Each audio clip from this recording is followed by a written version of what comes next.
you can't think your way into better action. You have to act your way into better thinking. Yeah.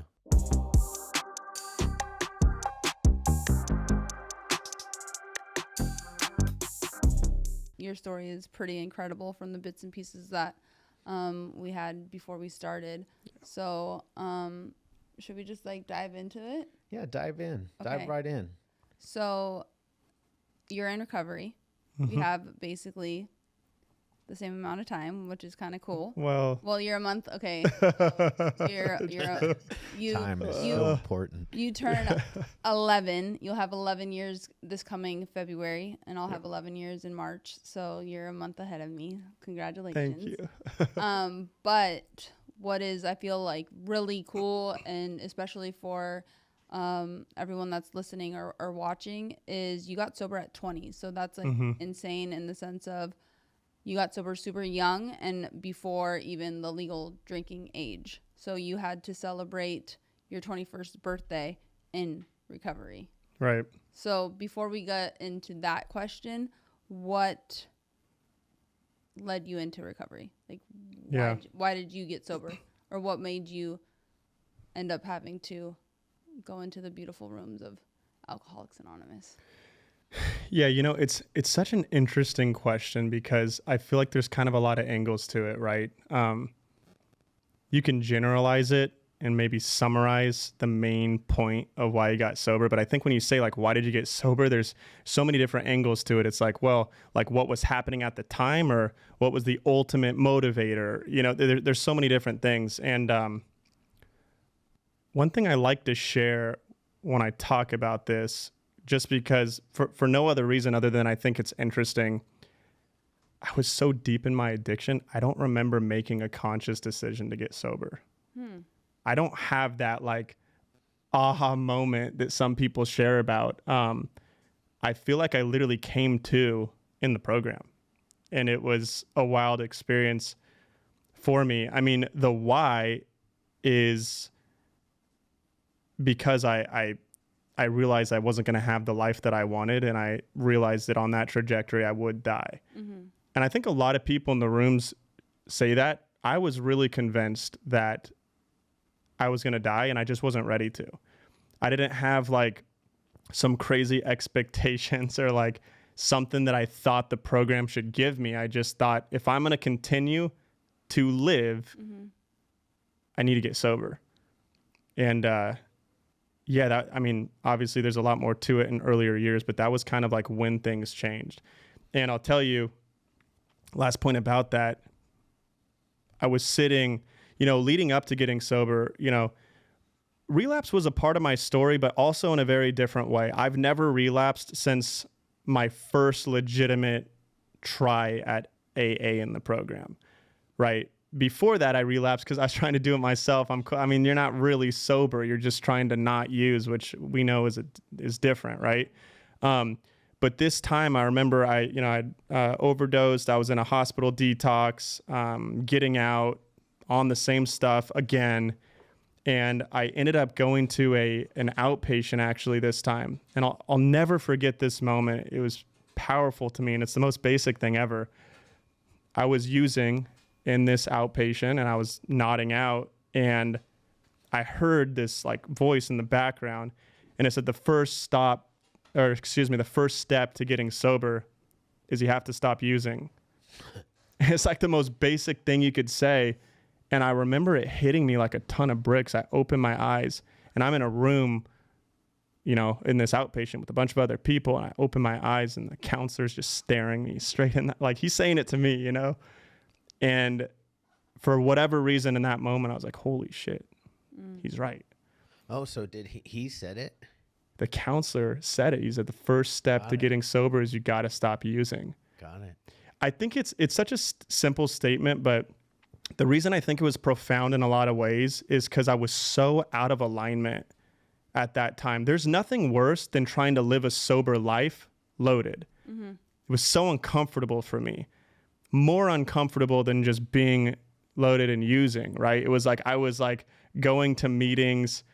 I was going to this like outpatient, whatever, but I wasn't in it, and I was still using. And so when he said that, I was like, what am I even doing? It's such a waste of time. Yeah. Sorry, my watch was like, sometimes my heart rate all of a sudden will get super elevated. my watch. I need a YouTube how to turn off like notifications on my watch, because the Garmin is a little expensive. The most important piece about what you said is your heart is racing. Yeah, I know. It's like, whoa, that's a good story. No. Definitely. I felt like mine was earlier. I need to get one of those watches because like I was like having like I'm not dying. I was like, am I having chest pains? What's going on? I started wigging out a little bit. I'm a hypochondriac. Yeah, he is. But what was your drug of choice? Because you said that you were nodding out. Mm-hmm. Yeah. So it's kind of an interesting balance, right? Because for me, when I'm doing panels, which I love to do, and when I'm in meetings or when I'm with sponsees, it's like there's nothing concealed. I'm an open book. I say everything. Sure. I want to be almost more cognizant of some of the details on like a public forum, just because of my loved ones and what I've put them through. But so I'm going to kind of keep that throughout this podcast. However, I was opiates. I was heavy opiates, and I was also everything and anything. Sure. Right. And that was a big part of my story. I sold a lot of drugs. I think that, for me, that is the lifestyle. There was no difference. There was no like, you're using and you're selling. There was like, this is my addiction. And, with how much I was using, I was very big into pharmaceuticals. I literally couldn't have kept my habit without selling because it was a very expensive habit, right? So, but my main thing was opiates, heavy opiates, specifically OxyContin. When did it start? Because obviously you got sober so young. So yeah. When did you start really kind of, I would say, using or picking up or having that first drink? Yeah. First pill. So this is actually kind of an interesting part of the story. I think all of us kind of at certain points of our sobriety look back at like, how did I get here? Right. Like, where did that even begin? For me, I grew up in a very strong Christian home. No alcoholism or drug abuse in like my immediate household. Addiction was a huge part of my family lineage, but it wasn't something I had exposure to at my house. And none of my other siblings ever have got into any of it. And I think that's where, they talk about like, you're born an alcoholic. I believe that. I believe it's a full-on disease. And my mom used to say that she knew when I was a kid, like, this guy's an alcoholic. He can't even go to the store without crying about needing to buy this stupid that obsession was always there. It just hadn't been channeled into drugs and alcohol yet. Now, what is really interesting about this part of the story is what drew me to drugs. Because it wasn't the drugs. And I played sports when I was younger, baseball mainly. And I was very good in my younger years. And so I played with people that were a lot older than me. And I had a friend that I met through sports who sold weed. And this is like a funny topic for me because it's such a strange thing to describe my mindset back then. But when you don't know your first encounter to it, you don't know about like drugs and illegal stuff. My natural curiosity took over, and I remember asking him, I'm like, well, what do you mean you sell weed? Like, what is that? What do you mean? And he's like telling, oh, well, I do this and that. This is how it works. And I'm like, yeah, but if it's illegal, like, where do you buy it? It just wasn't making sense to me, Right. It's like, you're not going to the store, so where does it come from? I was just so confused. And he goes, oh, well, I buy it from a dealer. And I, like, maybe for most people, they're like, oh, cool, okay. But I was like, yeah, but where does he get it from? He's like, oh, he gets it from another dealer. I asked that kind of a few questions, and ultimately he's like, well, someone grows it. Like, okay. All right. So someone grows it. And then the next question that I had is like, well, I don't understand the incentive. Like, you're just all buying it from each other. What's the purpose? And that's when he explained, like, well, you buy in bigger quantities, you get it cheaper. So the margin comes from selling in small. So yeah, I started understanding the chain, and I'm like, oh, so you do this for money. Like, that's why you do this.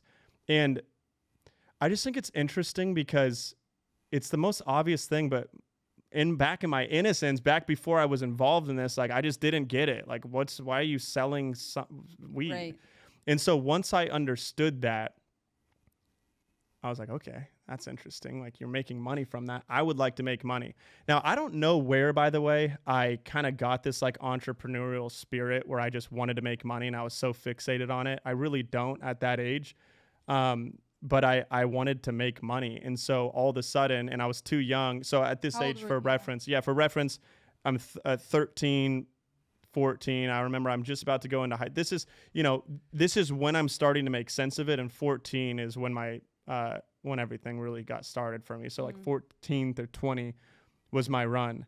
And so for me, just to kind of get to where I'm going, I had a very conservative household. Like I said, my parents were strict, man. Like, I have to be home by a certain time. I can't be selling weed out of my house. Totally. You could smell it from a mile away. So what's really interesting about that is like, just because of my environment, naturally I was like, well, maybe I could sell pills. Like, they're small, they're tiny. Hide them. You can hide them. People can't smell it. Yep. And so my journey really begins, and it's kind of wild. I started thinking to myself, well, how am I supposed to get drugs? How do you get pills? It's not the weed thing. People aren't growing pills. So where do you find those? And at the time, like, I wanted to find my own way of doing it. I think there was a little bit of like social influence on it as well, because I'm like, okay, my friends are all older. If I could have something that's valuable to them, like, that makes me cool at the time, right? But it all stemmed from wanting to make money. It wasn't the drugs. And I'll back up 1 second. I started just very briefly experimenting with alcohol at around 13 as well. So that had already started setting in, but this happened abruptly after. And I remember thinking to myself, I'm like having this brainstorm process. I say, okay, if I want to buy drugs, if I want to buy pills, where would I start? And I had this thing pop in my head. I remember people telling me, like my mom, whatever, to say, Mom, what are those guys always outside of the grocery store ringing the bell for? Like, what's this all about? And it's like, oh, well, that's the Salvation Army. Okay, well, what's that about? Well, they're usually people that have had drug issues in the past or trying to turn their life around, blah, blah, blah. So I went up to my local grocery store and I saw this guy ringing a bell and hey, do you know where to get pills? And he did. Wow. Yeah, and he did. And that was the beginning of it. And it was crazy because this individual, at first it was like, no, dude, leave me. I'm a young kid, right? Yeah. At first, no, I don't know what you're talking about. Leave me alone. But I just kept going back and asking him the same thing. And after a while, he's like, all right, meet me here tomorrow, blah, blah, blah. Crazy. And then that relationship, if you want to, I don't really like using that word for it, but that connection ended up opening a floodgate. It was like everyone he knew sold drugs, and I just went one-to-one and grew from there. Connection is the pivotal, the good word, right? Mm-hmm. It was a connection. Yeah. That's why we call them connects, right? Yeah. That was the connect. That was the plug. And just from there, it was like, okay, well, now I'm selling it. I'm curious to know what it's like, plus it's kind of hard to sell something you don't know anything about. Yeah. And that first, by the way, that first thing that I sold, hydrocodone, Norcos, whatever, it was a painkiller, it was an opiate. It set me free. It was like, yeah, there's no way I'm never not doing this until the day came that I didn't, Yeah. I have almost a similar story. Mine's just weed and then meth. And I did my first line of meth, and I was like, it was like freeing. I was like, why didn't somebody tell me about this before? Absolutely. All of those weird insecurities and just different things that I had about myself on the inside, they all went away. Mm-hmm. It all went away. That's exactly it. It's interesting. I was just talking to somebody about this. That is exactly how I felt with alcohol, with drugs, with substances, everything I tried. I'm like, dude, why would nobody tell me this? More importantly, of the people that know about this, how are they not doing it every day? It doesn't make sense to me. And you know, I used to say like this ain't a team sport, man. Like I'm not like looking for buddies to like go, you know, it's like I want to be high alone. And that was my story, right? It was like at school, at night, going to baseball practice, you know, a bottle in my backpack or you know, my sports bag, whatever you call it. But you know, the part about that's interesting is that's the experience we have of like, this fixed me. Like this is everything I was ever missing. And the thing that I struggled with for so long, for so many years, is that your loved ones and the people around you take it so personally, like you're doing it to them. And I'm like, why is me finding a way to feel good? How does that have anything to do with you?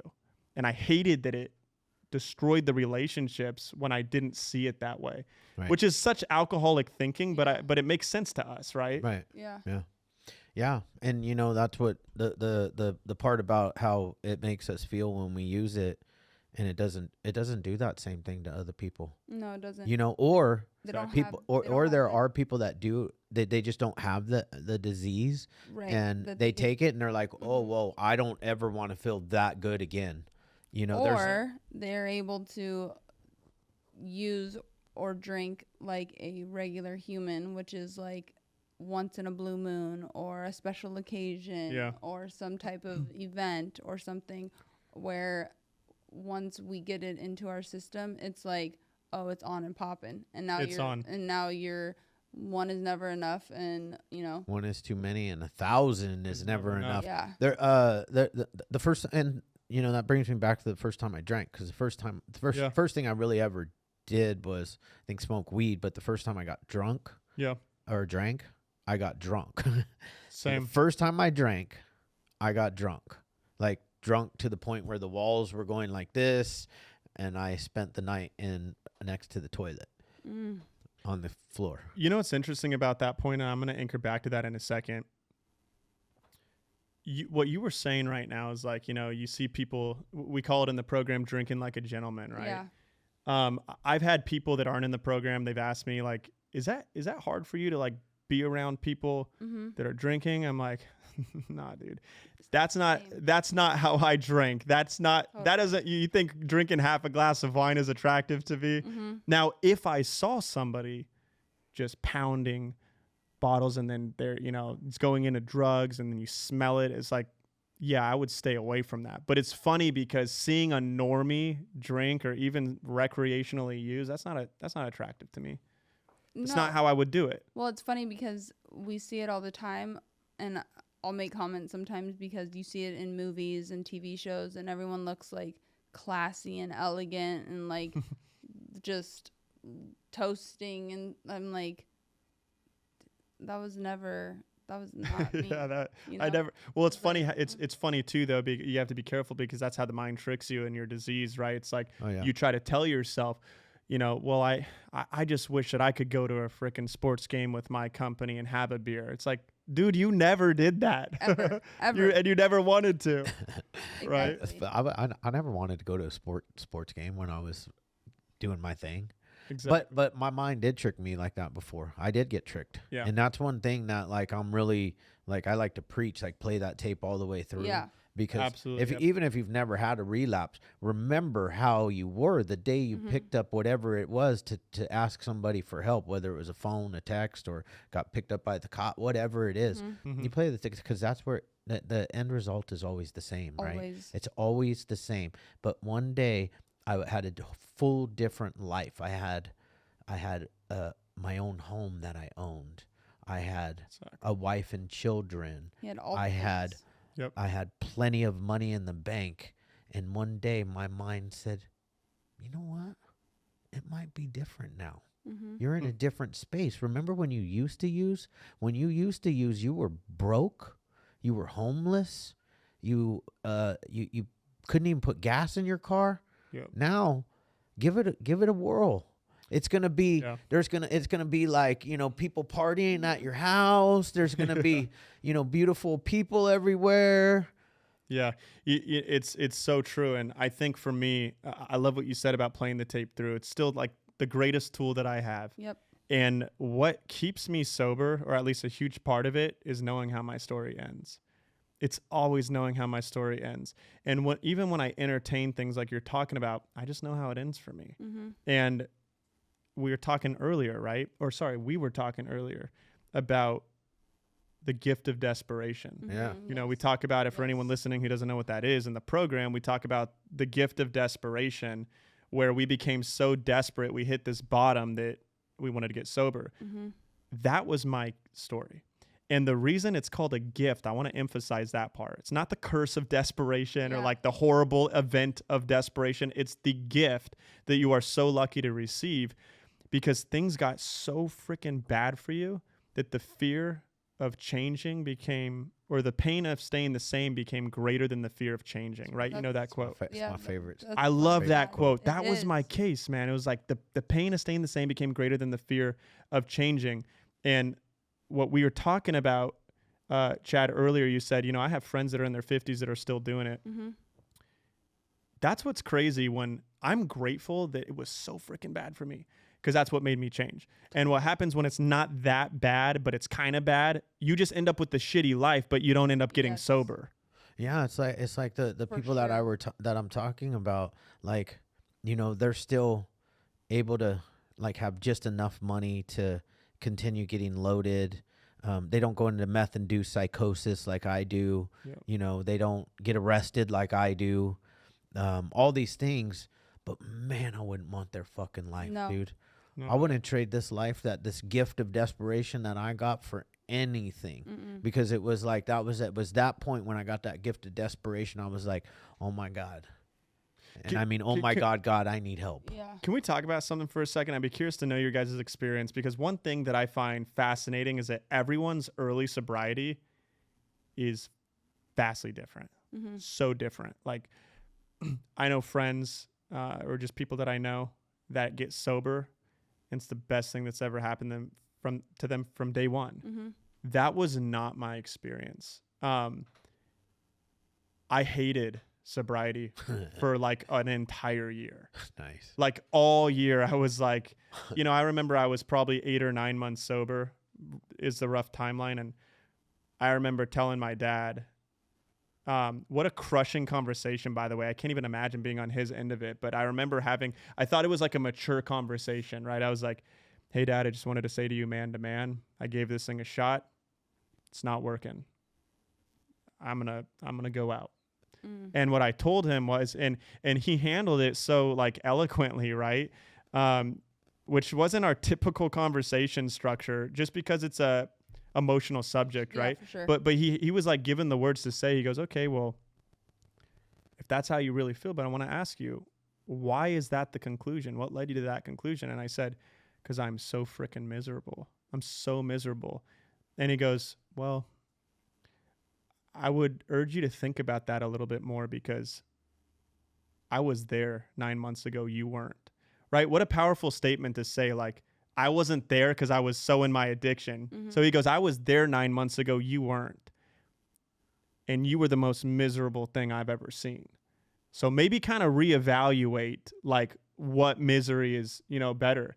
And I don't know if it's because what he said or the fact that I called my sponsor and then went to a meeting and did everything else that we're told to do, but I didn't get loaded, you know, and I'm still sober. It's probably all. It's all of it above. All of those things, because I feel like, especially because relapse is part of my story, because you know my mind likes to play tricks on me, and you know thought that I could be a normie, and I was like, well, I was young, well then maybe whatever.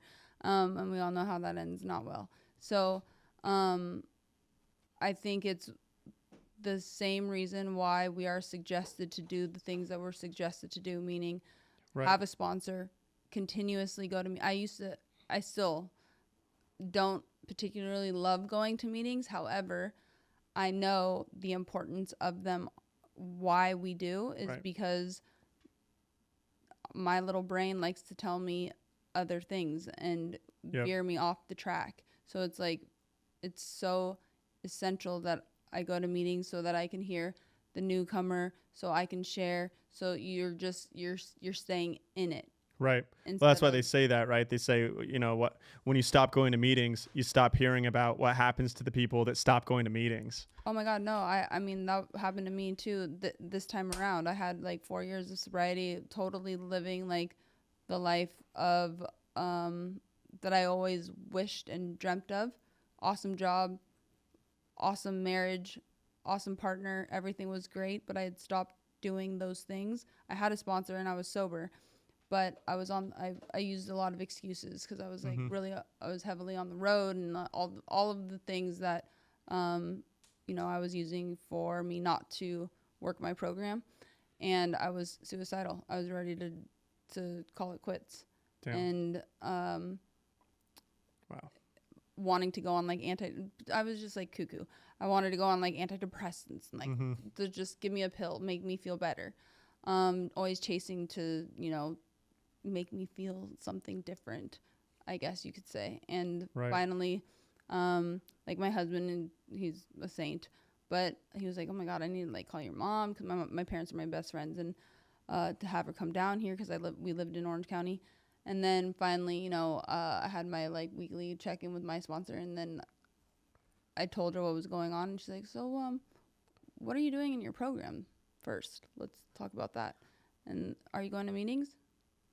No. It's back to basics. Back to base. And she's like, before you do anything like extreme, Like go to the doctor and get a prescription. Exactly. Yep. Exactly. She's like, how about you start, you know, how about you hit a meeting and then share at that meeting, and then, you know, basically get me uncomfortable and all of the things. And then what do you know? All of a sudden, I'm back in the game. Yeah.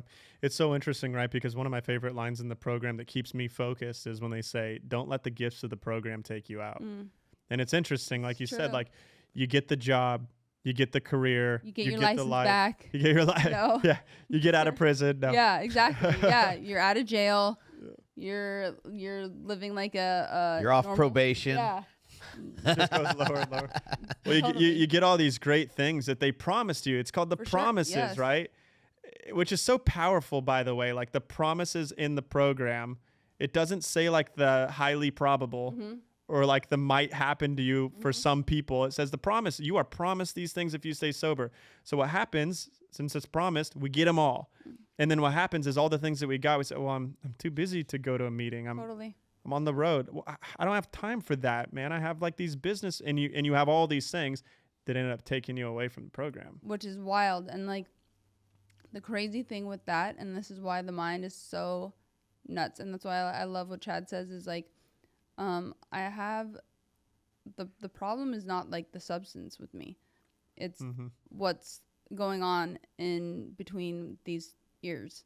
Yeah. It's my thinking. It's my own thinking will take me out, and it will make me make poor choices. Like that's my issue. We're the problem, and the drugs were the solution. It's like, it's funny. I'm like a soundbite machine right now, but it's just, you guys are saying things that just make me think of some of the quotes that are like the pillar and the foundation of my sobriety. And one of those quotes that I have to remind myself of, and I love telling sponsees this, is you can't think your way into better action. You have to act your way into better thinking. Yeah. And it's because of exactly what you said. Like our alcoholism starts right here. Yeah, man. If people knew how we thought, man, and like I have a motto: first thought wrong. I'd be 5150.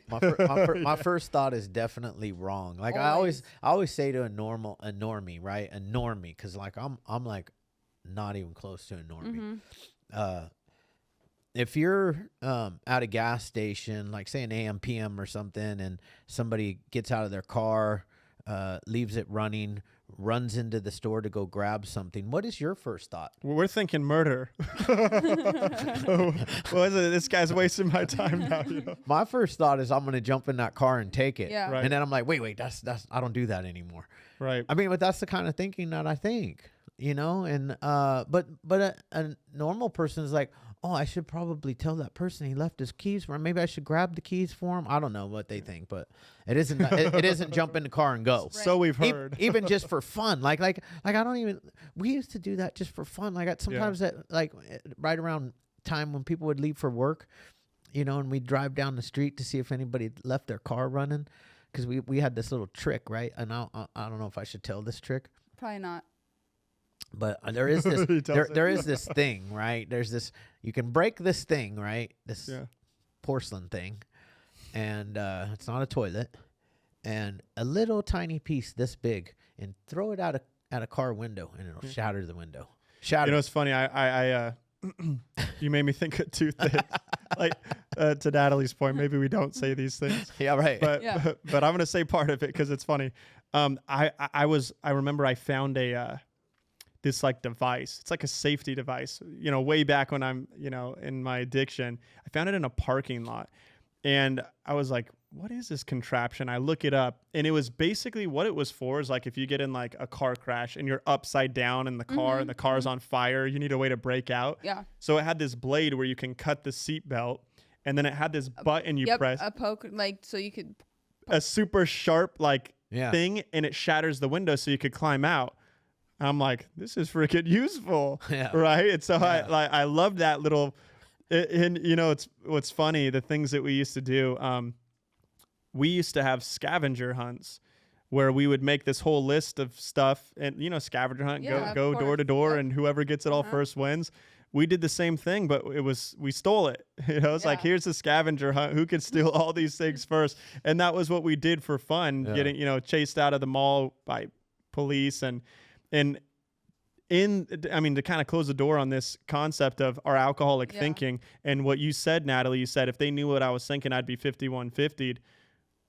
Well, we do get 5150'd. I was 5150'd. I overdosed. I'm in a hospital, Yeah.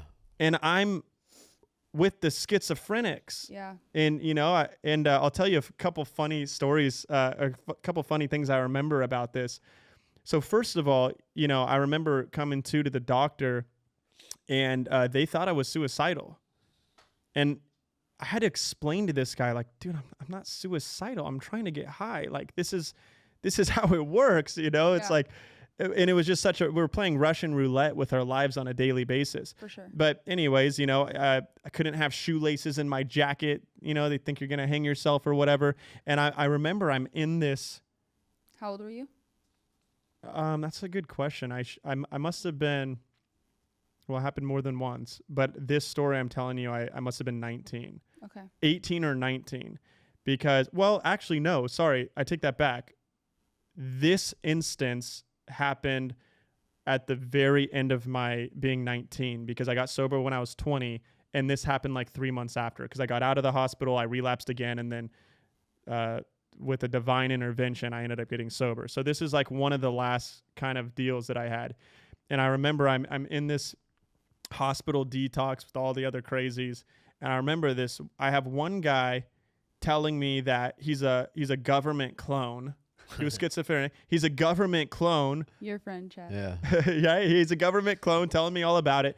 And then I had one chick, and this is creepy, but it happened. I'm in the cafeteria, and I'm like eating, kind of keeping to myself. I got my hood on. I'm not talking to people. I'm not really there to make friends. And then there's this chick that comes up and sits down next to me. I'm just like, this is interesting. I'm probably going to have to talk to somebody. And she looks at me and she goes, so she introduces herself or whatever. And she goes, do you ever just want to stab yourself in the stomach? And I was like, no, I've never once wanted to do that, And these are the people that they group us with because of how crazy our addiction makes us. Yeah. Totally. That's. I mean, I was that government clone Yeah. guy, except for I was doing full blown missions for the CIA and a meth-induced psychosis for months at a time, man. Fucking Wow. months at a time. Scary. Crazy. Scary. That's crazy. I thought you were gonna say amazing. Miracle. Yeah. It is right now, looking back on it. It is Right, crazy. and to we're say. able to laugh about it. The because, funny, the funny part is like I have this one reel where I'm talking about it, and I was telling Bob Menery, and Bob was like, he didn't hear the whole jump. I jumped into an iPhone. He didn't. He thought I really worked for the CIA, and he was like, oh. I didn't know I was sitting with a couple of feds right now, and he takes his headphones off. And so he made a reel out of it. It was really funny. And all the comments in there, people are like, I knew it. I knew that our law enforcement is high on drugs all the time. That is hilarious. You got to go read some of the comments. They just take it all at face value. Yeah. I literally say I jumped into an iPhone and became a digital person. So like they discounted that whole part and just took the CIA and was using meth. Mm-hmm. I mean, people have selective hearing. You know, they just hear the parts. You know, what do they call it? Confirmation bias. It's like conspiracy theorists. For like sure. there's like a million reasons why the conspiracy is debunked, but you hear that one thing from a very non-credible person on a TikTok, and you're like, I knew it. That's the only one you send to everyone you know. Yeah. I wonder how many people got that one from Seriously. that chick. She was like, I knew it. I knew it. How many times did you end up in the hospital? Twice, and then I mean, the amount I've done drug counselors. Well, there's a rabbit hole with that too, but we won't go into it today. But yeah, I did. I saw a lot of drug counselors. I guess I'll just say one comment on drug counselors. I was very resentful towards them for a long time. And the reason why is because it could have been one session and they could have told me to go to AA. You know, I paid them for years and years and they wanted to talk to me about it was this and it was that and blah, blah, blah, blah, blah. And it's like, and what actually happened, and I would never say this person's name. Well, truth be told, I don't remember the person's name, but what actually happened to me, and it was this like weird aha moment. I was in a meeting one day and my drug counselor, my therapist, was in the room.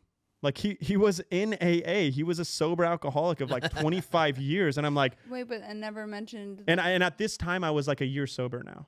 And so I'm like, what the, yeah, you know, uh-huh. I'm like, why would you, he never told me about that. And I believe, and maybe I'm making this up in my own head, but I believed at that time, and I still do believe now, he was nervous to say that because he'd lose a client. And so I have a ton of respect, to be clear, for people that work in the treatment industry, Sure. drug counselors, therapists, whatever, because it's really important for the healing and the recovery process. But to like do that independent of the program and not give you what we all know to be the number one thing you need, it was just kind of a weird thing for me. That is very weird. That is very weird. Yeah, we don't have to go down that rabbit hole, but I thought that was weird. And then I did you know, I did outpatient. I did. I was also at the time getting in a lot of trouble with the law. You know, I was arrested a couple weeks after my 18th birthday, and it was interesting. I had friends that would call me and, hey, dude, I just got pulled over right now, and they were asking where you are. I'm like, what? What do you mean? They're like, yeah, they asked like, hey, do you know Josh Troy? I'm like, do you tell them no? You know, it's like, it was weird, and I started getting a lot of these. I started getting this pretty often. And then I had a friend who, for his like high school internship or whatever, you know, you have to job shadow for like your senior project, like whatever you want to job shadow. And he job shadowed a police officer.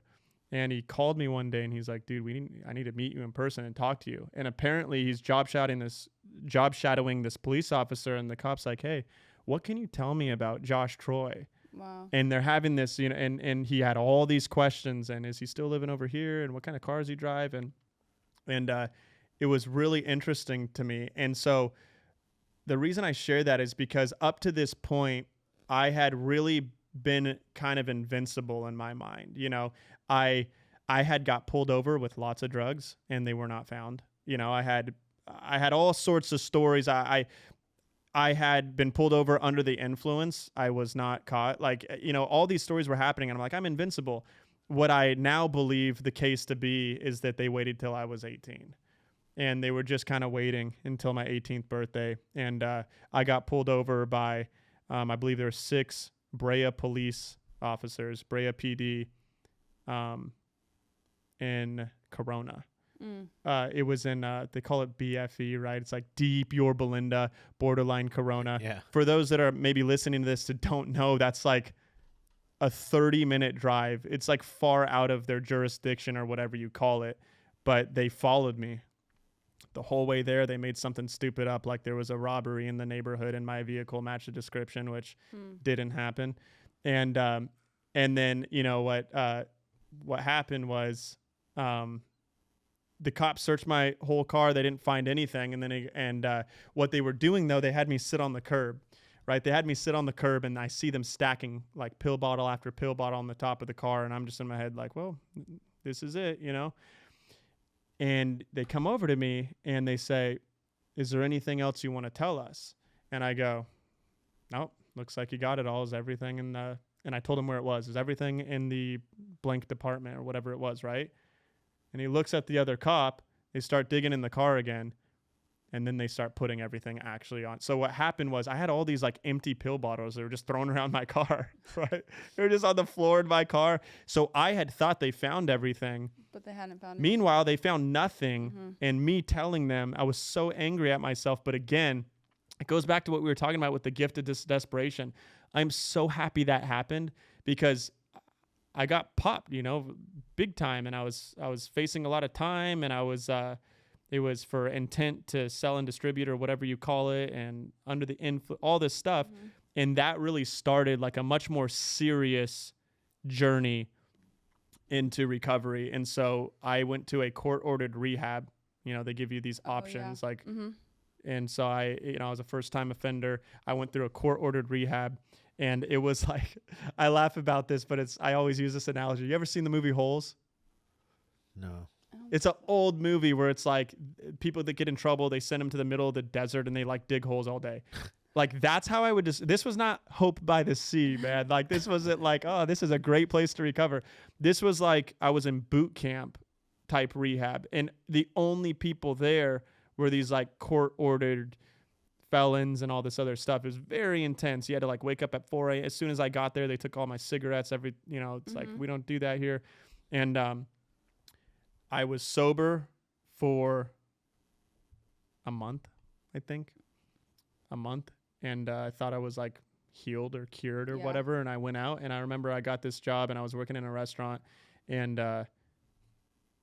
my manager's cleaning out her office, and just hear her throwing everything away in the trash. And then I hear like, what the fuck was that? What did she just throw away? So I go in there, I dig in the trash, and I pull it out. What do you know? She throws away a whole bottle of painkillers, and it was 4th of July. Wow. Boom. Gone. You know, relapse there. And then, so just circling it back to your question, it was like, you know, I did a lot of the drug therapy stuff. Through that, I had to do court-ordered AA, you know, the court card. And then I did the rehab stuff, and then I kept relapsing. And then I did the hospital stint a couple times in a row. And then, oddly enough, it was just no intensive anything, no inpatient. I did an outpatient program with the willingness. It wasn't about anything else I did. It was just like, I need to get sober now. Who told you to go to AA? Well, again, my first exposure was through court. Yeah, it was through court. I don't know. My mom was a big part of my support system, you know. They were I'm really grateful for that piece of it. Like they were very and at the same time, in saying that, there were periods of my life where like I've been walked out of my parents' house in handcuffs. You know, I've been like, don't step on our property type of relationship. We're very close today, but anytime I made an active, so there was a very big distance, but anytime I actively took efforts to get sober, they're right there to support me. And so I remember she would always tell me like, you should go here. I know people go here. And so I think there's some of that. But then I do think the counselor that, you know, remember he goes, first step to getting sober is to stop using. I think he said like, you need to go to an AA meeting. And I went to one, and that's kind of where it took off. Wow. So what's going on in your life now since you found since you found the program, since you got sober? Tell us about that. Because that's really, for me, the you know, what the Hopeaholics is all about, man. We find recovery, and then what? And then sorry, go ahead, Chad. No, that's it. That I just said. I'm glad you mentioned that too, because, you know, like that we taught in the program, it's experience, strength, and hope. Yeah. And so full transparency, it's been a long time since I've talked about this much of the past. Some of it is I'm almost having to remember, like, what did happen back then? Crazy. You know, because it's like what they say is like you go to the program, you get sober, and then you almost never talk about alcohol again. Yeah. You're talking about how to deal with life on life's terms. Facts. And so, No cap is what I learned. Oh, yeah, No cap. we're learning. You know that like, word? oh yeah. Okay. Yeah. I'm like old. I don't so use like, it that often. Yeah. It's not like it doesn't really fit me. No. It's like I'm a- off brand. I just like, you know, my 15-year-old, she's like cap. And I'm like, what? Yeah. I don't know what that means. Yeah, it's, So I it's kind gotta of ask. off brand for me, but yeah, and I get it. And, you know, so you go, you're talking. Another thing about the program is I try to bring the solution. Yeah. And there's not I think, here's why I think the past is so important. First of all, it's to qualify. For sure. It's like anyone listening this that wants to get sober needs to know, we know, dude. Mm-hmm.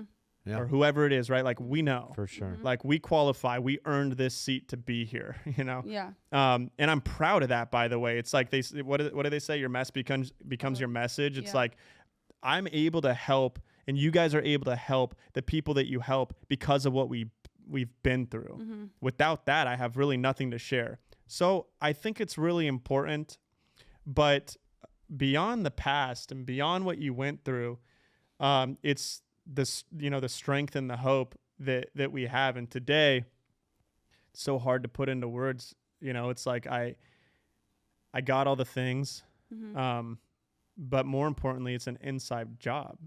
And my goal, it's probably maybe the same for you guys, has not changed.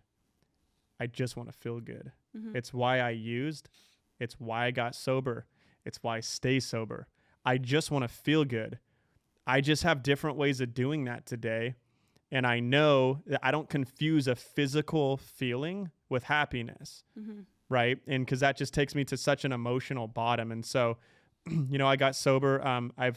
I learned so much from the lifestyle I was in. And even though it's not something that I'm proud of the experience that I had. I'm proud of every part of your story gets you to where you're at, you know? And so selling drugs and being in that lifestyle was my experience with entrepreneurship. Mm-hmm. And so for me, I was like, all right, I'm going to do the same thing, but I need something, you know, legal to sell. Yeah. Yeah. What can I sell? Yeah. And my first company started a video production company. It was as plain and simple as that. It wasn't strategic. I didn't have like this long business plan. I was like, what can I sell that I won't go to jail for, right? Yeah. And so videos made sense to me. I liked it. I knew digital marketing was blowing up, but I didn't want to learn how to do pay-per-click and all this other complicated stuff at the time. So like I could sell a story. That sounds easy. So I started a video production company. And then, you know, gratefully it just kept piling on top of that. So I got into video production. I learned digital marketing. Mm-hmm. The digital marketing, I ended up having some investor clients. I ended up partnering there. I learned real estate investing. I learned real estate investing. It gave me kind of an intro to private equity. And then now my focus, my main interest, the thing that interests me is business buying and doing equity deals and things like that. My main business I have today, I still have the production company, which is awesome. Wow. You know what I'll also tell you is, which is really cool to share, is how the program has shown up in my life to get me here. My a business partner in my production company, my COO, he runs the day-to-day. I used and sold drugs with him. He's 11 years sober. Whoa. He got sober a year before me and was trying to sell me this dream of how great being sober is. And I'm like, bro, you're still high if you're telling me that, you know, I wasn't buying it. And it was cool today. I was talking to Chad. Shane, you know, was involved in a rehab that my business partner went to back then. Everything's full circle, right? Oh. Yeah, it's crazy. And then, you know, it kind of goes on and on. People keep showing up in my life. But today I have a sales business. We're a done-for-you sales operation. So businesses that sell kind of niche programs that fall into a certain space, they outsource their entire sales operation to me. And I got a bunch of sales reps on the phone that just sell all day. Well, I say phone. It's usually Zoom. But Yeah. Nice. It's incredible. Yeah, I say I read books, but it's usually audio. same. I go through a lot of audiobooks, but I can't read. It's hard for me to focus. I can't either. I literally fall like asleep. I fall asleep. I used to be like that too, but now you can read regular read. Wow. I prefer. I mean, I will do audio as well, like Jonathan's big audio, but I really like turning a page. Huh. I mean, my girlfriend's like that. I hate reading. Like, it's like, I used to. you know why, actually, by the way? First of all, I don't read novels. I read tactical stuff. Like, it's skill acquisition for me. I want to learn this skill set. I don't read, like, a thriller about how whatever. I don't like that stuff. Yeah. I read, like, how is this going to ROI for me? That's just how I think. Yeah. And the reason I like audiobooks so much is because the multitasking that it allows. Like, I do it when I'm doing cardio, when I'm in the gym, when I'm driving in my car. Like, you're not driving with your foot reading, flipping pages. So. Yeah. So you're able, for sure. That's me in a nutshell. There's either some kind of like motiversity in my headphones at the gym, or I'm re-listening to the podcast, or I'm listening to an audiobook. And then whenever I'm in my car, it's one of two things. It's either a really good audiobook or Nipsey Hussle. Yeah, it's hard because I love music, but I do go back and forth where I'm like, right now I'm in the zone. I'm trying to learn XYZ and I'm just like hyper focused, but I love music. So I go back and forth. Yeah. I go back and forth. Sometimes I need that in my life though. Oh yeah. Cause you can get so like geeked out that it's like, oh, I can't listen to another fucking word of this shit. Mm-hmm. Well, you know what happens is our alcoholism starts showing up in other places. Oh, for sure. I went through this phase. I was a tweaker without the meth. Like, nothing was different. I was like being like, I can get through an audiobook in a day. And then it'd be like 2 a.m. and I'm like, I'm almost done with this audio. Like, for what reason, by the way? But I was like so obsessive about it. And I'm like, I want to go through X amount of audiobooks a week. And you just start doing everything else alcoholically. Oh, for sure. I mean, I was like, oh, I'm going to start running and I'm going to enter a race. My first race was a 52K. Like, yeah. After I did that's a marathon, isn't it? No, 52K is like 32.3 miles. Oh, shit. It's so funny. I go through these phases. I'm like, all right, I'm going to start really getting into fitness. And I always stay consistent with like being active in the gym and whatever. I'm just not like crazy dialed in. Mm-hmm. And I'll make this decision. I'm like, all right, 75 hard tomorrow, waking up at 5 a.m. and I just ordered, 3 meal preps a day. My girlfriend's like, why don't you just start with like once and, kind of see how it goes type of thing. It's very odd, the irony. My sponsee is calling me right now. Oh, wow. Interesting. It's not 4:30. I know. Yeah, hopefully It's worrisome. I know. Hopefully she's okay. She should be good. Well, you know what? On the note of a sponsee, I think it's important I mention this. I talk about the things because if you stay sober, you'll get them all. But more importantly, I have all the relationships back. I'm going to be the best man in my brother's wedding. Yeah, it's amazing. And that's the gift of sobriety.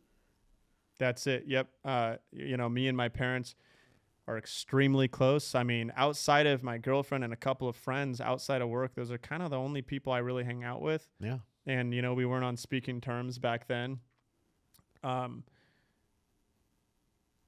It's just, you just get such a full life, Yeah, I'm you really do. texting her back at this moment, and the only reason why I'm doing that during this podcast because I feel like it's appropriate considering it's on the Don't worry about conversation it. She's like You sometimes are a little uptight with the whole like phone thing. No, but I think it's so rude. But then because it is my sponsee, and I'm like, no, that's appropriate. It's not that. Well, it's not that rude if I have to pick up the phone because I do have like seven. Sometimes people come to the door like. Catherine will be like, and I'm like, this thing. That's why I have direct line to somebody like peeking in.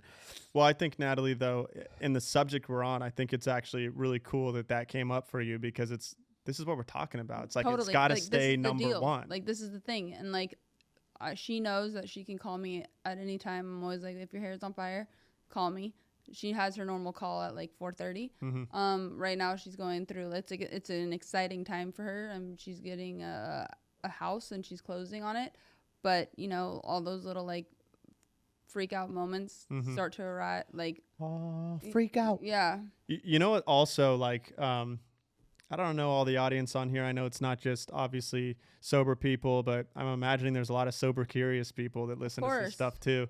And I think that's sponsorship is number one, right? Yeah. And I think what you said is interesting, right? Because, well, it's a great point. Because a lot of people who aren't in the program, they won't even know what that means. But for someone like me, you said, you guys both notice, you recognize that's not the time she usually calls. Mm-hmm. And so it signals to you, I need to check in. Yeah. And that's why I think that consistency and these little things we learn in the program that don't make any sense, I think it's important we do. Like I have a sponsor, he calls me at 8:30 a.m. every single day. Mm-hmm. Why? Well, because first of all, it's a regular pattern and we're in contact. But second of all, when he calls me at 9 p.m. at night, I know it's not just because, oh, I'm checking in. I know it's because he needs to talk and I answer. Mm-hmm. You know? Exactly. Yeah. Hence why I just wanted to shoot her a message because I don't want her to not think I'm not there. Yeah. You know?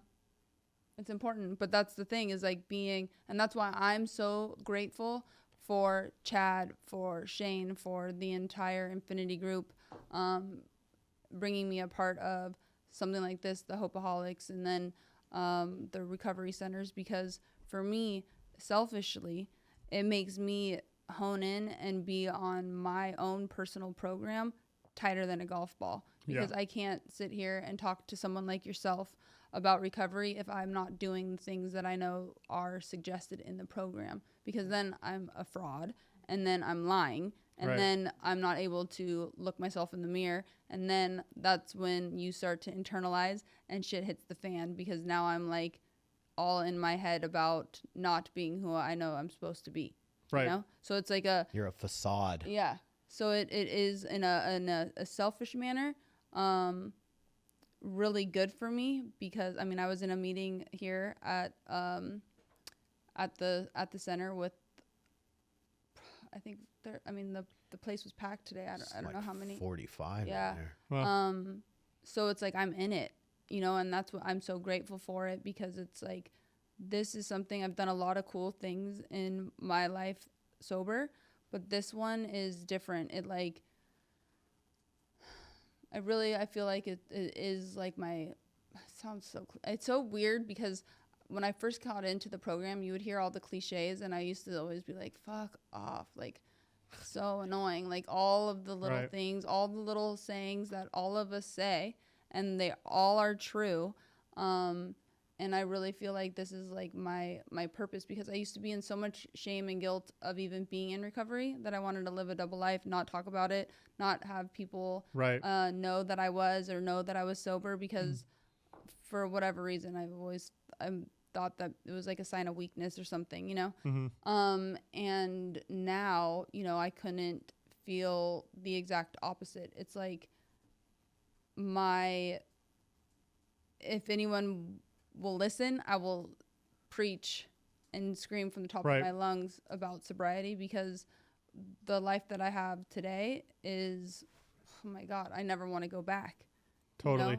You know? And guys, I have all the time in the world, but whenever you guys, we need to wind it down, just let me know. I have no time limit. But one of the things I was going to say is, it's what's interesting. So I got, like we talked about, I got sober when I was 20. I really enjoy sponsoring young guys, because that was hard as hell. Like it was like I was like a loser for changing my life. It was like such a negative thing. Oh, do you hear Josh Troy's in rehab? Like it was like such a shameful thing, like you said. And what's really kind of interesting and bizarre, but I guess it's a good thing. I think it's not only the awareness of addiction, and there's like we didn't have documentaries on OxyContin epidemic. Like I lived it. Like I was a character in that documentary, right? But now there's so much awareness to it. And then also I feel like there's these like health information around sobriety too. So you start hearing about a lot of people's business entrepreneurs that weren't even addicts or alcoholics, and they're talking about being sober. And so my point is, it's like, it's almost like sexy now to be sober, and it's got a lot easier for people to talk about. And now, you know, as you get older, it's cool and it's respected. But the reason I say that is because, dude, it is so hard when you're 20, you're younger than 20, or you're in your teens, and then you're 20, and then you're 21, and then your early 20s, like the thing to do is drink. Like that was I think my hardest part about being sober in earlier years. And that's why I just became like obsessed with business. It's like, all right, it's Saturday night. What am I going to do? Oh, I know, nothing again, right? Or unless do something in the program. And I channeled all that into work.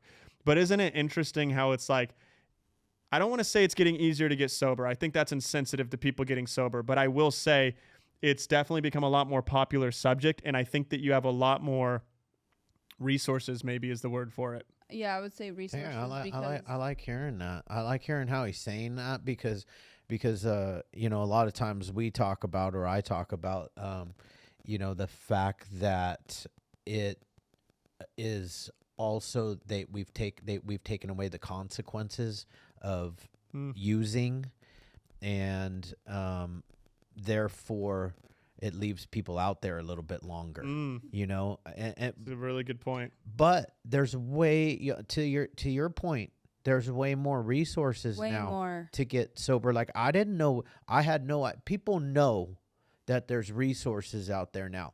Because I was 22 when I was introduced to the program, and that was in 1996.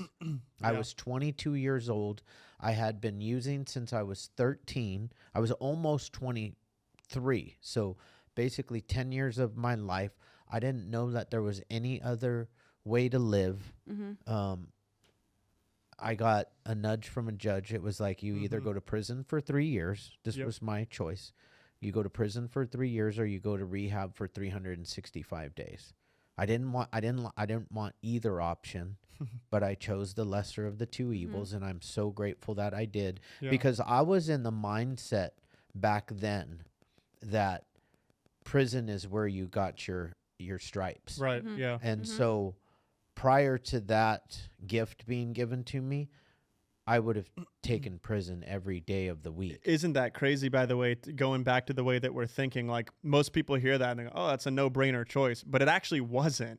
Like you probably thought about it like, I don't know, maybe I'll do the 3 years. Yeah. Maybe I'll do the time. Yeah, because 3 years with half, I had already been locked up for 60 days. It was, it was a little bit longer, but then I would also like earn my stripes. I wouldn't have this bullshit because I also got a 3-year joint suspension over me, which everybody tells you don't take those. That's a setup for failure. It is a setup for failure.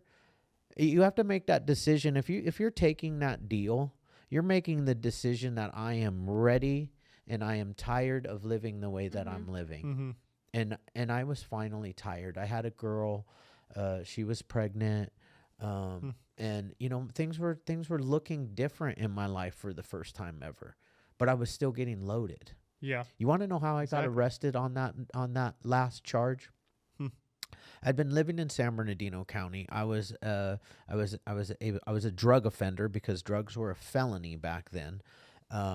And when you got arrested for felony possession, wherever you lived, you had to go register with that city as a drug offender. Right.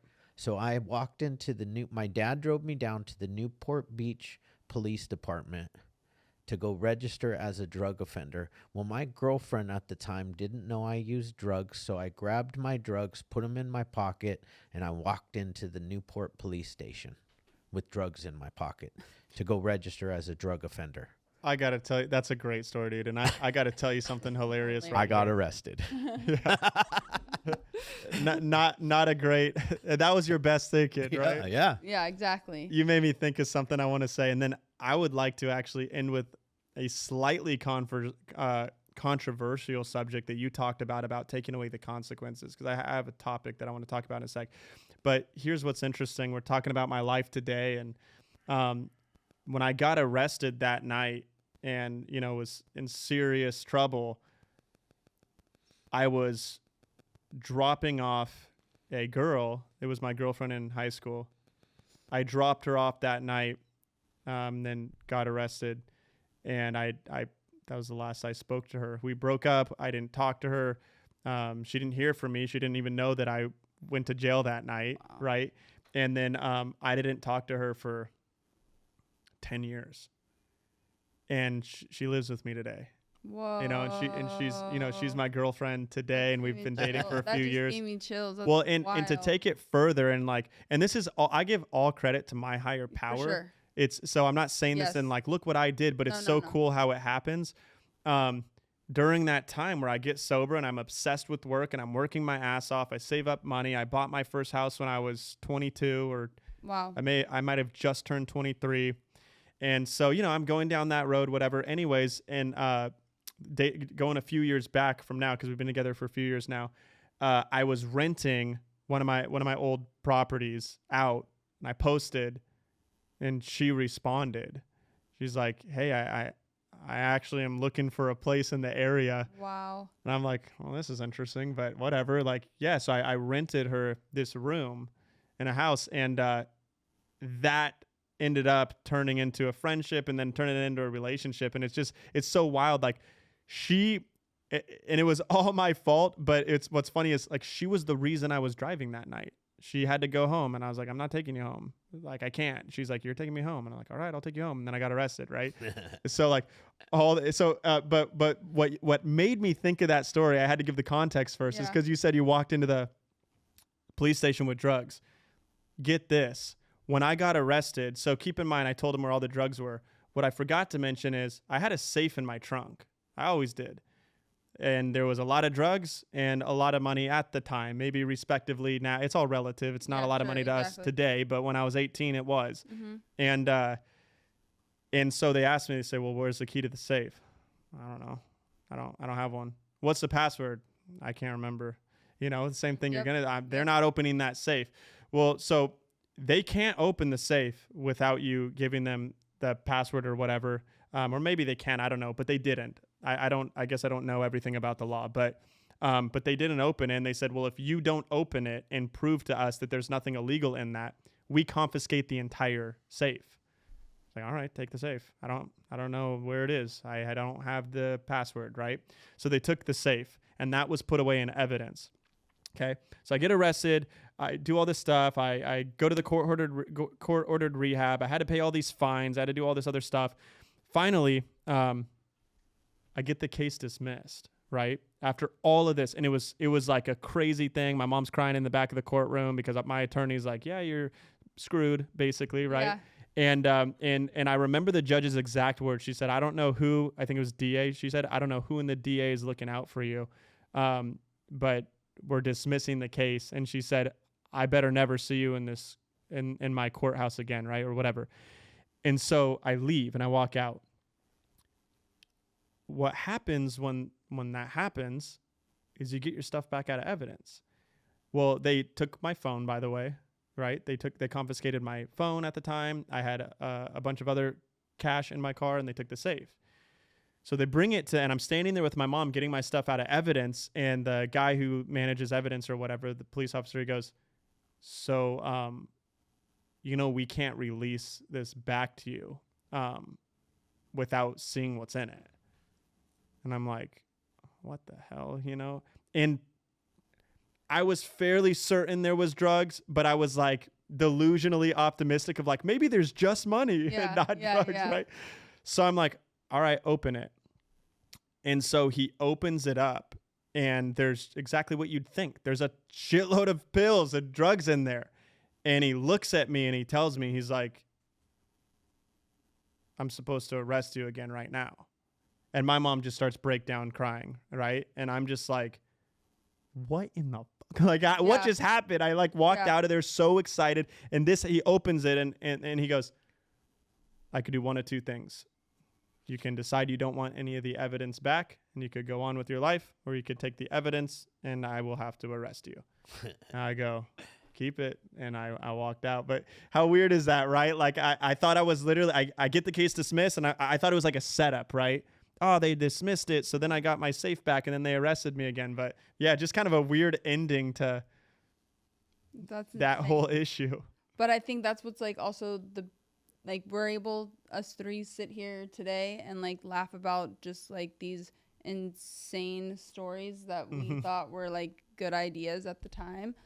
But it's only because we have had to put in the footwork And that's what also is really important is for people that are listening, like sobriety doesn't come off of like just desperation and a hope and a wish and a dream. It's like you actually have to put forth the action. A lot of work. Yeah. You know, faith without works is dead. So it's definitely something that you have to be diligent and fight for on a daily basis to maintain the sobriety, to maintain the laughter of you being working for the CIA and you know, all of those things, because, and then you mending the relationships and with family and then, I mean, damn, now that you're back with like that same person is right. Craziness. But Well, and to be fair, Natalie, to your point, none of these things were funny when they happened. of course. They're just funny now. Exactly. Right? But it's We only can laugh because at it. exactly. And that's what's like so great is it is only funny now because we're far removed from that Yeah, time. it wasn't funny when the judge, my last judge, right? My very last judge. Yeah. It wasn't funny when he told my lawyers that morning that he didn't get my telepathy the night before, that I wasn't going to make it to court that day because I was doing a CIA mission. Because, see, when I was working for the CIA, I was also able to do telepathy. And Right. I'm like listening first. Yeah. Like, huh? oh, man, I tried to do telepathy to the judge the night before and let him know that I was working a CIA mission and that I couldn't go. And I received back from his brain that he knew about it and that my lawyers could just show up. I got a vision Yeah, that that you're about to ended drop well. this case, aren't you? Yeah. Yeah. Exactly. Next day, man, the bail agent kicked my door in, and I like saying that. I think Bobby, my friend Bobby, unlocked the door for him, and he just walked in. But he was a big dude, and I was weighing probably $132 after a 3-month, like no sleep, no food, meth run. Yeah. You know, it makes me want to mention too, for every funny story we can share, there's 10 non-funny stories. Oh, for sure. For sure. And, obviously the incident that happened with your daughter and so many, I mean, can't tell you how many people I've buried in this program. Tying this back to the beginning of the episode where it's like we like to lie to ourselves and trick to ourselves, and talking about the fact, Chad, that there's maybe less consequences. I have firsthand experience with people literally saying, I'm going to go out for a while, but in a month or so, I'm going to just go back to rehab, and they never come back. Yeah, and see that's I will Especially say now. that the consequence is way worse now because even when it was just heroin and real pills from the streets, or even You knew what real you were pills, buying. you knew what you were buying. Yep. But today everything is fentanyl. First off, there's not any heroin out there, and your likelihood of making it back after being clean is very, very slim. Yep. It's like I'm a Narcotics Anonymous guy. Yep. And we it was always like when people left the rooms, they would say if they came back. Now I really mean that. Like if you come back, if you make it back, man, because it's like that one pill. You the three of us would not be sitting here right now if No we way. were No if way. we were If getting pressed loaded right pills existed We when would I be was dead. out there, gone. No way. now. Dead. But I knew, and exactly, I mean, so my addiction, like I said with Oxycontin, by the way, anyone who ever starts doing heroin, it's usually always the same story, right? It was Oxycontin became too expensive, or what? They couldn't find it. Yeah. So they start doing heroin. So for me at the time, that was why I loved Oxycontin so much, because I always had it. And it was almost in a very sick, twisted way, kind of a flex of like, oh yeah, I have all this, right? Yeah. But at that time, roughly $1 a milligram, and I'm doing from $600 up to $1,000 a day worth of Oxycontin, which again goes back to why I had to sell it. Like there's no way you can afford that. But on the market, I got it for different prices, obviously. But on the market, on the streets, that's how much it cost, and I knew my exact tolerance. I knew exactly how much I had to do, and you learn that.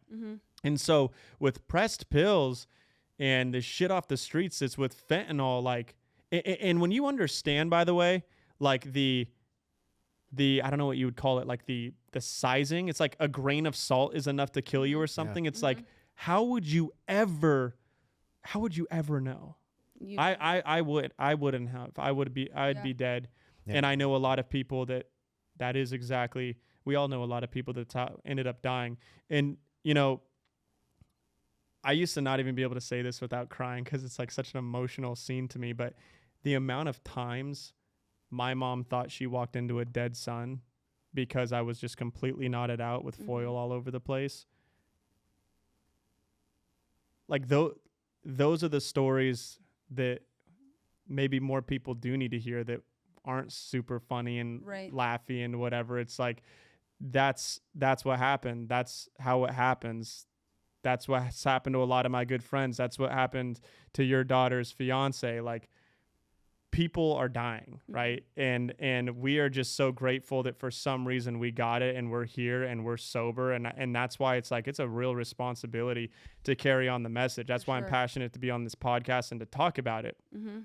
And with the consequences, and this is a little controversial because it's interesting.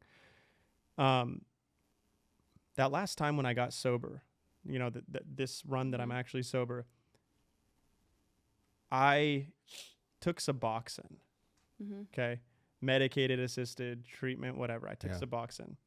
What's interesting about this story is I had a lot of dirty doctors back then. And we've heard about this drug called Suboxone. It's a miracle drug, and it freaking segues you into sobriety and all this stuff. But I couldn't get it from an actual prescribing doctor. So it was, what an awkward scene. I took my mom to my dirty doctor to be like, all right, I'm tired of waiting for this shit. Let's go get some. And I went to my dirty doctor, gave him cash, and he gave me Suboxone, right? And just weird to like bring your mom to like, oh, by the way, this guy's the guy, like, right? He's in jail now, by the way, this specific dirty doctor. But anyways, I was taking Suboxone as prescribed. And when you don't take Suboxone as prescribed, you are high. Yeah. You just are. Like, oh, it works so well. Yeah, dude, because you're high. Like, that's why it works. And so when I first started taking Suboxone, I thought it was a miracle drug. I'm like, wow, this is awesome. Like, you know, it's not this gnarly detox. When I started tapering down and I was taking it how you're supposed to, it wasn't such a great thing for me. And so what happened was, I remember, by the way, my detox, I didn't sleep for like 9 months. Like, I slept like any human being, but I'm saying like horrible sleep for like 9 months. And I remember I was seeing a doctor for this because I had the gnarliest withdrawals. And he said, actually, dude, gnarliest withdrawals you have are not from the oxy or anything else. It's from the methadone you take. Because I had a connection that owned a methadone clinic, and I would just buy them from him all the time. And that the methadone sticks in your bone marrow. Yeah, it is technically the longest withdrawing drug that exists. And I popped those every day. I didn't even know that. And anyways, since I was like aching inside, still months into sobriety. Well, actually, I take that back. It was probably only about a month at this point. Felt like months because of the Suboxone timeline. I remember that. It was about a month in. And I woke up in the middle of the night. It's probably 2 or 3 a.m. I'm like, I'm not going to be able to sleep.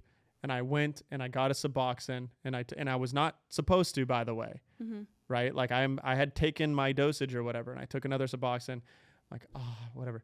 And I remember I woke up the next morning and I started crying, and I'm like, holy shit, I'm just addicted to another drug. And that day I quit cold turkey. And I've never, that's when my sobriety date is. I've never taken anything since. And so the point of the story I'm sharing is that I have very mixed feelings against Suboxone, because in a actual facility, in a rehab that's guided with professionals, I think that a medicated assisted treatment can be very helpful. I think it could do what it needs to do. But to your point, Chad, of less consequences today that actually makes it harder for people to get sober, I cannot tell you how many people just do Suboxone and they're on it years later, and then they relapse because their Suboxone wasn't, hitting them hard enough. And I think that's one of those things you're talking about where it's like, there's so many tools today, but I think people take advantage of them and use them the wrong way. Yeah, I'm not a fan of Suboxone. Yeah. For anything further than the detox process. Totally. That's it. That's it. Yep. Problem with today's society and with this industry is that the insurance companies want to know what mat are they taking. It doesn't have to be Suboxone, but they want them taking something, naloxone or naltrexone. Yep. The shot, Vivitrol. something, Vivitrol, something. Yep. Like, okay, well, we're not going to give you any more days in RTC, and they're already cutting the days down from RTC down to like 14. And that's the highest rate that the insurance bills at. It's kind of sick, right? And to your point, we were talking earlier, Natalie, like right before this, I was involved in this space. And there's a lot of, obviously, like you guys, there's a lot of really great players in this space, but there's probably 3 bad actors for every good one in this space, which is why it's really important to like just come to the Infinity Group. That's it. That's all people need to do. They don't need to go anywhere else. Find the people that find do the it Infinity Group. We got 7 different brands. Yep. We got everything, every flavor that you need. We take every insurance. Exactly. I mean, it's so important though, because it can be the difference. Who you choose, the rehab you go to, yeah, for sure. it can be the literal difference between you being sober and not. And back then, I was the whole body brokering business, and like I was there during the heyday. Yeah. Me too. I was there. I saw it all, and I remember. I had back then, again, being entrepreneurial, when I'm brand new sober, I'm a few months sober, and I'm hearing about these rehab businesses, and everyone, when they get sober, right, that goes through a rehab, they're like, I'm going to start a rehab. Yeah. It's like what everyone says. And that's what I said. I was like, I'm going to start a rehab. And I didn't have the resources to start a rehab and buy property and all this other stuff, or however you do it. And so at the time I was like, okay, well, I've heard about these independent placement programs that everyone's doing. And I was like, that's really cool. I know everyone that needs the program, right? Like I was like, I have all my friends should be in rehab. And so I started helping, and I actually helped a lot of people get sober doing that. And then I'll never forget the day it all changed for me. I'm telling you, I remember where I was sitting on the beach, and I was a friend of mine. I was trying to get him into a program, and I'm talking to someone on the phone. I don't even remember who it was. And he goes, I say, well, there's a couple different rehabs that I could get him into, and then you get paid for it, right? And he goes, I go, well, where do you think is going to be best for him? And he said to me, he goes, well, I mean, this one's a better treatment program. This one's a lot shittier, but you'll get paid more money. And that statement in itself, I was like, yep, I'm out of this business. Scandalous, man. They were scandalous times, man.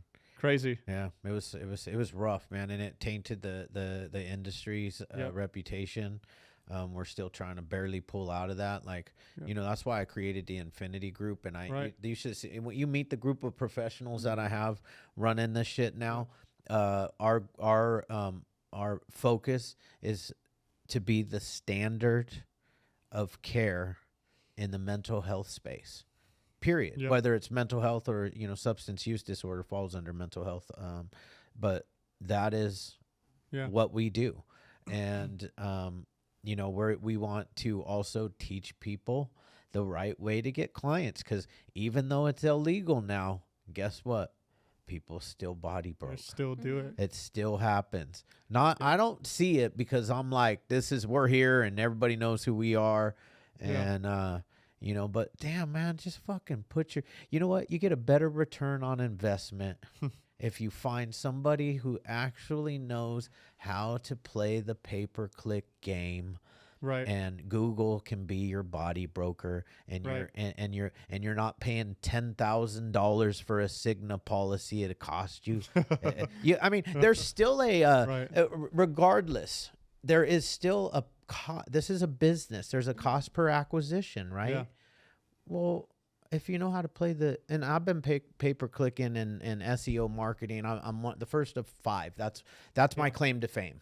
Right. That is why Hope by the Sea became so successful, is because I was the one of 5, and our SEO is just still like top notch. Our stuff's so old. I could write a page on intervention today, and then it'll be number 1 on not number 1, but on page 1 of Google tomorrow.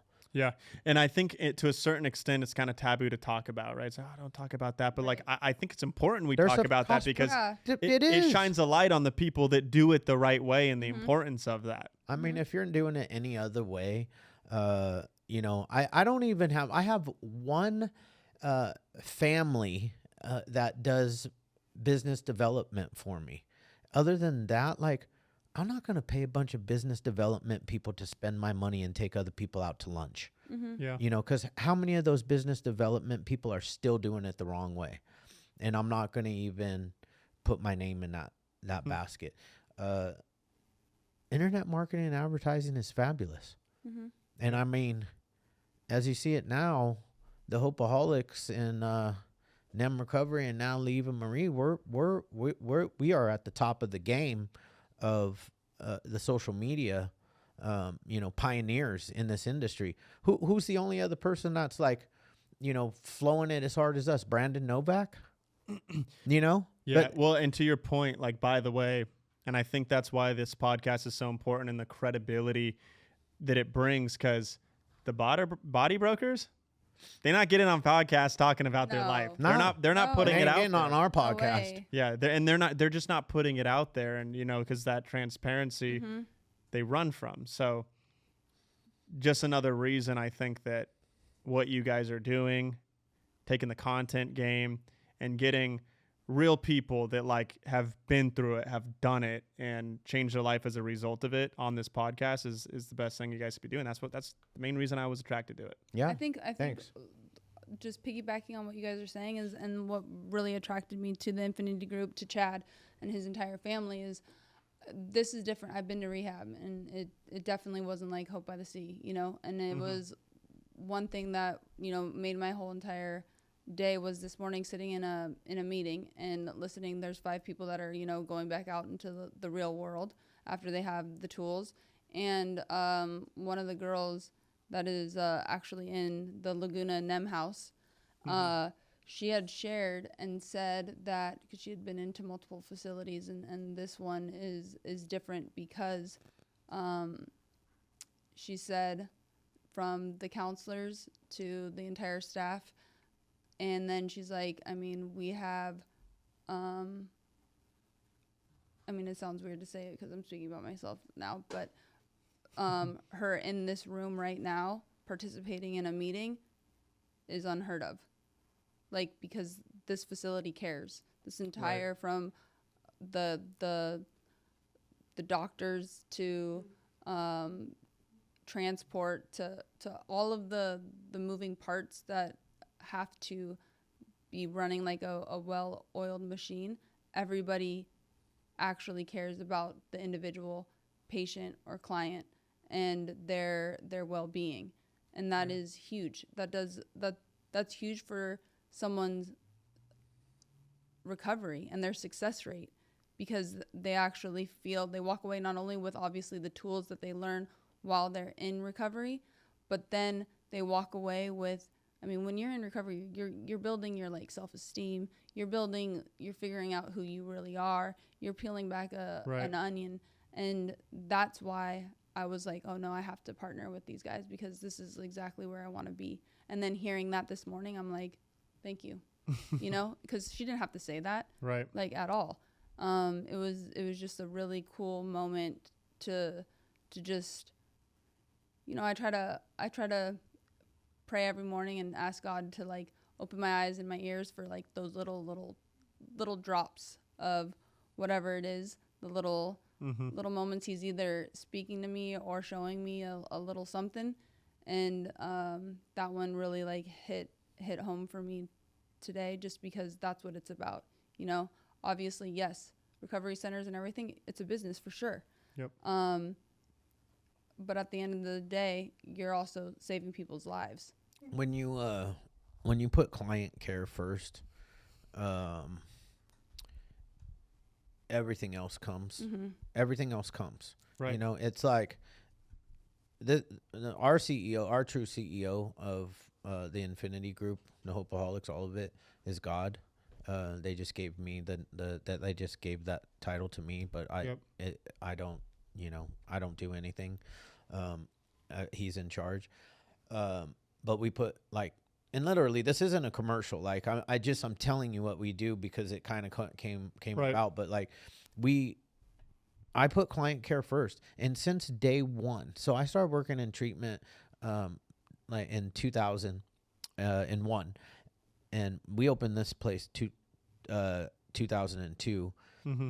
And the place I was working at, money was first. And I hated that.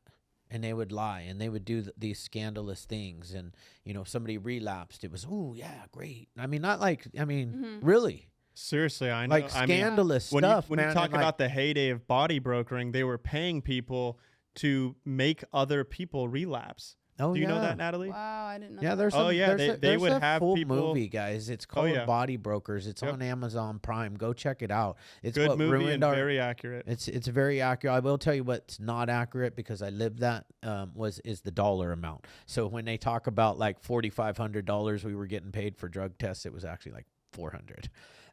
On the drug test. Well, I mean, a lot of the stuff per was placement, it was absolutely right. That's yeah, crazy. Yeah, for a placement. I mean, at one point it was like $10,000-$12,000 to per patient. I just said, and then I was like, to me today, it's like it doesn't make sense because, like, you know, if we really know how to play this game, your cost per acquisition doesn't matter across the board, whatever it is, shouldn't be more than like. A lot less. Like a lot less. Yeah, I mean, it shouldn't be that anywhere near those numbers. Right. You know, that's what and cost per acquisition is like you divide all the patients that you get from Google per month, right? Mm-hmm. And how much you spent. And I think a good thing, actually, even just looking at the time to kind of bring closure to it, is they say practice the principles in all your affairs. 100%. And if you follow that, I really believe that everything else will take care of itself. It's all about, you know, in my bio, it says I scale integrity-based sales ops. That is not a adjective you hear in my industry. Mm-hmm. It's like, why is that the word? I get asked that. Why is that the word you said? Why? Because solid fulfillment's most important to me.